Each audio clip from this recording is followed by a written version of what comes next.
মানে বদৰুদ্দিন আজমল ডাঙৰীয়াই মানে মোৰ ওপৰত যিটো আক্ৰমণ কৰিছে, মোক কেতিয়াবা তেখেতে কুকুৰ বুলি কৈছে, তেখেতে মোক কেতিয়াবা জানুৱাৰ বুলি কৈছে, তেখেতে মোৰ ওপৰত খং কৰিছে।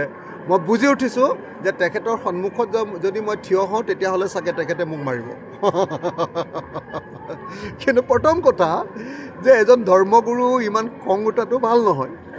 কিন্তু আমি বুজি উঠিছোঁ যে এজন ধৰ্মগুৰুৱে যেতিয়া ৰাজনৈতিক গুৰু হ'বলৈ যায় আৰু যেতিয়া তেওঁ ধৰ্মক ব্যৱহাৰ কৰি ৰাজনীতি কৰে আৰু যেতিয়া সেই ধৰ্ম আৰু ৰাজনীতিৰ এই যিটো হঠা মিতিৰালি, ধৰ্মৰ জৰিয়তে মানুহক ঐক্যবদ্ধ কৰি, এটা ধৰ্মৰ মানুহক ঐক্যবদ্ধ কৰি আন এটা ধৰ্মৰ মানুহৰ বিৰুদ্ধে যেতিয়া উচতায় আৰু আনটো ধৰ্মৰ মানুহেও যেতিয়া আন এটা বিপৰীত ৰাজনৈতিক দল কৰি দুইটাৰ মাজত সংঘাত সৃষ্টি কৰে, অৰ্থাৎ হিন্দু সাম্প্ৰদায়িকতা আৰু মুছলমান সাম্প্ৰদায়িকতা, সেই দুইটা সাম্প্ৰদায়িকতাৰ জৰিয়তে আপোনালোকে সকলোৱে দেখিছে যে বিজেপিয়ে হিন্দু সাম্প্ৰদায়িকতা কষ্ট হিচাপে ব্যৱহাৰ কৰিছে আৰু AIDFে মুছলমান সাম্প্ৰদায়িকতা কষ্ট হিচাপে ব্যৱহাৰ কৰিছে। আৰু এই দুইটাক নাইকিয়া কৰিবৰ কাৰণে আমি ইমান খাটিছোঁ আৰু মুছলমান সম্প্ৰদায়ৰ ৰাইজে আমাক ইমান সমৰ্থন কৰিছে যে এই মুহূৰ্তত বদৰুদ্দিন আজমল ডাঙৰীয়াৰ আপোনাৰ নাও ডুবু ডুবু হৈছে। সেইকাৰণে তেখেতৰ বিৰাট খং উঠিছে আৰু খং উঠাটো স্বাভাৱিক।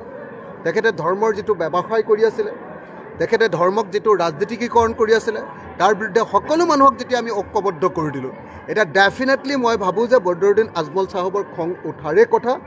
তেখেতে আমাক খং কৰিব, তেখেতে আমাক গালি দিব, তেখেতে আমাক পাৰিলে কেতিয়াবা মাৰিও দিব। সেইকাৰণে মই বাৰু সাৱধানে থাকিম অলপ।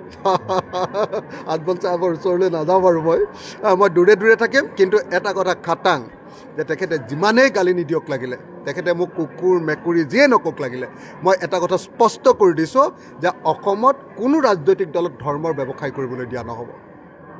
অসমত কাকোৱেই হিন্দু মুছলমানৰ ৰাজনীতি কৰিবলৈ দিয়া নহ'ব। হিন্দু সাম্প্ৰদায়িক দলৰ চৰ্দাৰ হিমন্ত বিশ্ব শৰ্মা আৰু মুছলমান সাম্প্ৰদায়িক দলৰ চৰ্দাৰ বদৰুদ্দিন আজমল, এই দুইজনক যদি তেওঁলোকৰ ৰাজনীতি আমি নাইকিয়া কৰিব নোৱাৰোঁ, তেতিয়াহ'লে অসমৰ মানুহ কেতিয়াও শান্তিত থাকিব নোৱাৰে আৰু কেতিয়াও অসমে উন্নয়নৰ দিশত আগবাঢ়ি যাব নোৱাৰে।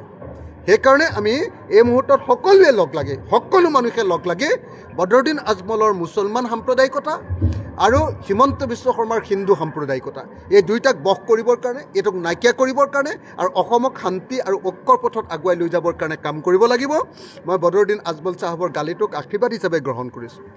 মই বদৰুদ্দিন আজমল চাহাবৰ গালিটোক মই একেবাৰে বেয়া ভাবি লোৱা নাই। মই জানো যে তেখেতৰ খং উঠিব, মই জানো যে তেখেতে মোৰ সন্মুখত পালে মোক মাৰি দিব, মই জানো যে তেখেতে বন্দুক এটা পালে মোক গুলিয়াই দিব। তেখেতৰ ইমান খং উঠিছে কাৰণ তেখেতৰ গোটেই ৰাজনৈতিক ভেটিটো আমি নাইকিয়া কৰি পেলালোঁ।